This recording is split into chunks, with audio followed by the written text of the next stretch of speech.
अगर आप मेरी बात के पीछे नहीं खड़े होंगे तो हम इस प्रदेश में ताकतवर कभी नहीं हो सकते हैं। जब आप मेरी बात के पीछे खड़े होंगे, मेरे बताए गए रास्ते पे चलोगे, तो मैं गारंटी से कहता हूं, आज आप मुझसे लिखवा के रख लो कि अगले 6 महीने बाद आप इस प्रदेश में जब विधानसभा का चुनाव खत्म होगा, इतने ताकतवर हो जाओगे कि आपकी बांधी बंधेगी और खोली खुलेगी। इस बात को मेरी याद रखना। क्योंकि आज शहीदी दिवस है तो मैं आपको इतिहास की तरफ लेके चलूंगा। यहां हमारी बहन बैठी है प्रिया, उस पर भी हम लोग बात करेंगे। देखो, 14 अगस्त 1947 पे हम लोग बात कर रहे हैं। देश अंग्रेजों के अधीन था।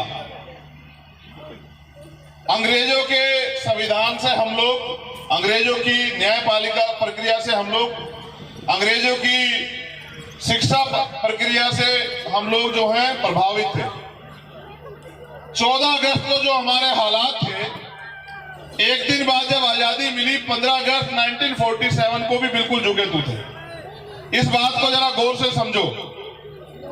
जो गरीब था 14 तारीख को, वो 15 तारीख को भी गरीब था। 14 तारीख को जिसके पास जमीन नहीं थी, 15 तारीख को उसके पास जमीन नहीं थी। 14 तारीख को जिनके पास उद्योग नहीं था, 15 तारीख को उनके पास उद्योग नहीं था। 14 तारीख को जिनके पास पैसे नहीं थे, 15 तारीख को भी उनके पास पैसे नहीं थे। पावर अंग्रेजों से ट्रांसफर होकर इस देश में जिन लोगों के पास जो अंतरिम सरकार बनी, पंडित जवाहरलाल नेहरू के नेतृत्व में पावर उनके पास चली गई और उन्होंने वादा किया कि हम भारतीय संविधान जो बाबा साहब अम्बेडकर के नेतृत्व में बना, उसमें जो उसके जो उद्देश्य है, उनको हम इस अंतरिम सरकार के जरिए लागू करेंगे, क्योंकि एक दिन में परिवर्तन नहीं होगा। मेरी बात पे गौर करना, ये बहुत अहम बात है, हमारे नौजवान साथियों को समझनी है, क्योंकि उनको समाज का नेतृत्व करना है। उनको सिर्फ जय भीम के नारे नहीं लगाने, उनको सिर्फ मूर्तियों पे पैर नहीं छूने, माला नहीं चढ़ानी है। अगर उन्हें इस देश में अपने पैरों पे खड़ा होना है तो उन्हें इस बात को अमल में लाना पड़ेगा कि आपकी तरक्की कैसे होगी। 14 तारीख को जो जिस हालात में था, 15 तारीख को भी उस हालात में था, 16 तारीख को भी उस हालात में था।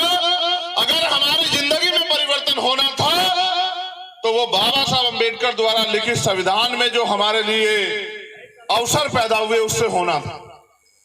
और सरकारों ने वादा किया, संविधान सौंपते हुए कॉन्स्टिट्यूशन असेंबली से बाबा साहब अम्बेडकर ने कहा था कि 1 वोट 1 वैल्यू, एक वोट उसका एक मूल्य। इससे हम राजनीति में तो बराबर हो जाएंगे, लेकिन जब तक इस देश में ब्राह्मणिकल सोशल ऑर्डर के आधार पर जो सामाजिक गैर बराबरी है, जातियों का ऊंच नीच है, जातियों का भेदभाव है, जातिगत शोषण है, जातिगत अन्याय है, जब तक सामाजिक गैर बराबरी और आर्थिक गैर बराबरी कि एक इतना बड़ा कि उसको छुआ ना जाए और एक इतना छोटा जिसको कोई छूना ना चाहता हो, एक की जेब में 1 रुपया नहीं और एक की जेब में करोड़ों रुपए, जब तक आर्थिक गैर बराबरी खत्म नहीं होगी तब तक समानता की बात करना मखौल एक मजाक।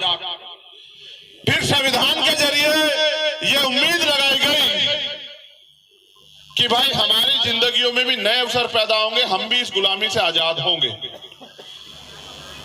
इसके लिए बाबा साहब अम्बेडकर ने वोट का प्रावधान किया। मैं धन्यवाद देता हूं विश्व रत्न डॉक्टर बाबा साहब अम्बेडकर को, हमारे रहबर, हमारे मसीहा को, जिसने अपना परिवार छोड़ के अपने समाज के बारे में, देश की करोड़ों महिलाओं के बारे में, गरीबों शोषितों के बारे में सोचा।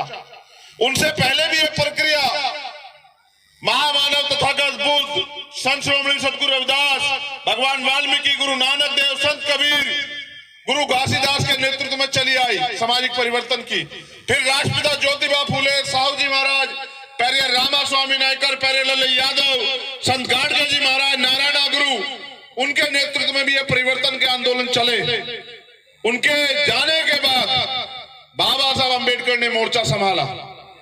उनके समकालिक सर छोटू राम, उनके बाद की कड़ी में चौधरी चरण सिंह, मामना रामसुर वर्मा, जननायक कपूरी ठाकुर, बाबू जगदेव प्रसाद कुशवाहा, ऐसे रहबर जिन्होंने अपना पेट काट के अपने खून से इस आंदोलन को सींचा। आज उन सबको नमन करने की जरूरत है, लेकिन उनको पूजने की जरूरत नहीं है।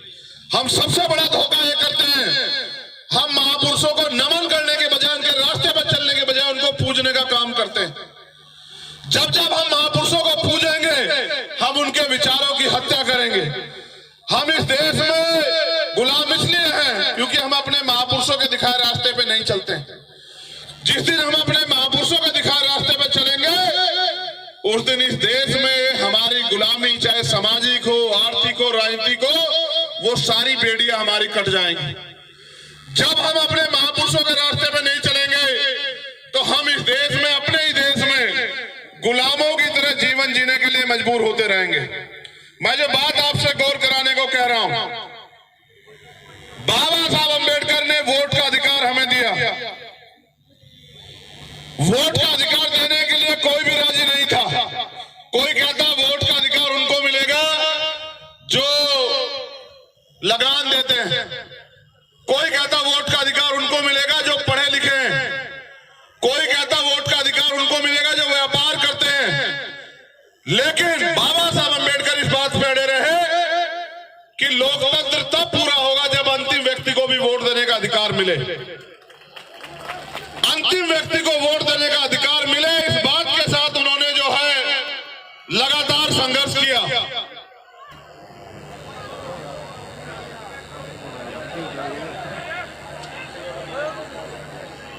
ने कहा कि आज मैंने रानी का पेट चीर दिया, आज के बाद राजा जो है वो बैलेट बॉक्स से तैयार होगा, आपकी वोट से तैयार होगा। और इस बात को हमारे रहबरों ने, महापुरुषों ने समझा। मान्यवर काशीराम साहब गांव-गांव, गली-गली गए और 4200 किलोमीटर की यात्रा करके अपने समाज को वोट की शक्ति समझाने का काम किया। अगर समाज समझदार होता तो जिस दिन बाबा साहब अम्बेडकर ने वोट का अधिकार दिया था उसी दिन वो राजा बन जाता, उसी दिन वो राज सत्ता पे काबिज हो जाता। लेकिन क्योंकि समाज समझदार नहीं है, इसलिए इतने रहबरों को अपना घर बार, अपना परिवार, अपना सुख चैन छोड़ के समाज को जगाने के लिए निकलना पड़ा। आज भी हालात वही हैं। हमने अपनी वोट के ताकत को नहीं समझा, अपनी वोट की वैल्यू। हमारे साथी मोटरसाइकिल पे आए, क्या तुम में से कोई एक भी ऐसा है जिसको बुलाने के लिए पैसे दिए गए हो? वहां तक जो बैठे हैं, किसी को साधन दिया गया? नहीं भैया, नहीं। खाना भेजा गया? नहीं। तुम सब लोग वो हो जो मेरी तरह चिंतित हो, जिनके दिल में बात है कि भाई हमें आजाद हुए 75 साल से ज्यादा हो गया, अब तो हमारी गुलामी, बेबसी खत्म हो, अब तो हमारी गरीबी कटे। लेकिन ये गरीबी कटेगी कैसे भाइयों? जब वोट की ताकत का प्रयोग आप दूसरे को दोगे। सोचो, साहब कहा करते थे कि वोट पंजे वालों को दोगे तो वो ताकतवर होंगे, वो अपने बेटों को आगे बढ़ाएंगे। तुम्हारे बेटों को क्यों आगे बढ़ाएंगे? तुम्हें क्यों आगे बढ़ाएंगे बताओ? वोट अगर तुम उनको दोगे तो तुम ताकतवर कैसे हो सकते हो बताओ जरा मुझे। तुम्हें याद नहीं है? राजस्थान के लोगों को याद दिलाऊं याद? इंदर मेघवाल को भूल गए हो क्या? अभी 15 तारीख, अभी मैं भूला नहीं वो खून के आंसू, जितेंद्र मेघवाल को भूल गए हो क्या? ओम प्रकाश रेगर को भूल गए हो क्या? जब उनका परिवार मुझसे मिलता है, तीनों का परिवार, तो ऐसे गले लगा के चिंगाड़ कर होता। बताओ उनको क्या जवाब दूं कि मेरा समाज गुलामी छोड़ना नहीं चाहता?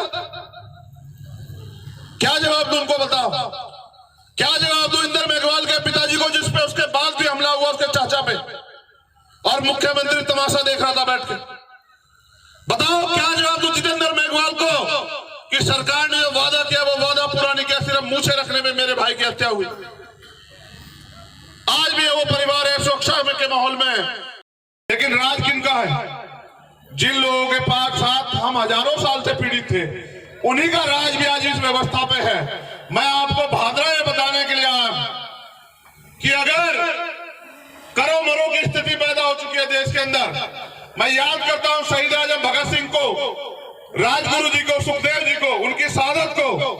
उन्होंने आखिरी याचिका में कहा था कि युद्ध जारी है और युद्ध तब तक जारी रहेगा जब तक कुछ चंद ताकतवर लोग भारतीय समाज और श्रमिकों यानी कि मजदूरों की जो आर्थिक स्थिति पे उस पर एकाधिकार बना के रखेंगे, तब तक ये युद्ध जारी रहेगा।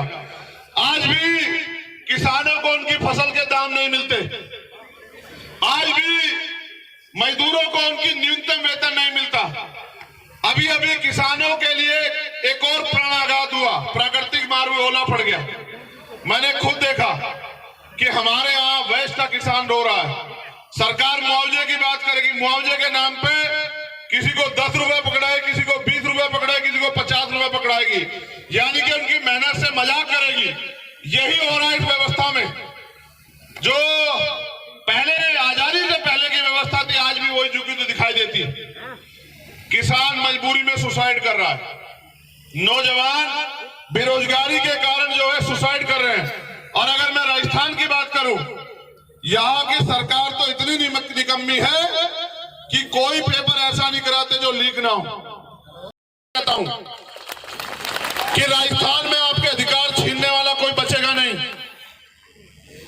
क्यों नहीं मिल रहा प्रिया मेघवाल को सम्मान? क्योंकि उनका समाज उनका गुलाम बना हुआ है, इसलिए नहीं मिल रहा है। जिस दिन इसका समाज विद्रोह करेगा, जिस दिन इसका समाज अपमान को अपमान समझेगा, उस दिन आप देखना वो आपके पैरों में पड़ा होगा। मुख्यमंत्री, ये ताकत है आपके पास वोट की। गुलाम मत बनो, हालात बहुत अच्छे नहीं है। यहाँ इतने सारे मामले हैं, मैं गिनाता रहूंगा तो आपके आंसू निकल आएंगे। मैंने इतना तो देखा राजस्थान में। 4 बार आया मैं जोधपुर, इंद्र मेघवाल के परिवार से मिलने, मुख्यमंत्री ने गिरफ्तार करवाया, फिर वापस, कभी दिल्ली कभी हरियाणा। 5ही बार मैंने इनसे कहा आऊंगा, कह के गया था, मेरी एक बहन वहां अधिकारी है, कि इस बार आऊंगा, लेकिन इस बार अपने तरीके से आऊंगा, जो मेरा नाम है रोक के दिखाना, अगर तुम लोग रोक सकते हो। नहीं रुका, आया, मिला, फिर ये सब लोग परेशान हुए। मुझे 50 गाड़ी लगा के जयपुर में वहां दिल्ली छोड़ के आए। मुझे क्या दिल्ली छोड़ के आते हो? मेरा समाज जिस दिन जाग जाएगा, ये दलित, पिछड़े, आदिवासी, मुसलमान, जैन, सिख, बौद्ध, पारसी जितने जाग जाएंगे, तुम्हें छोड़ के आएंगे दिल्ली। ये बात याद रखना। कहां मुझे दिल्ली छोड़ के आते हो? मैं तो आपसे बताने आया हूं, एक लिस्ट है मेरे पास, देना अनिल जी।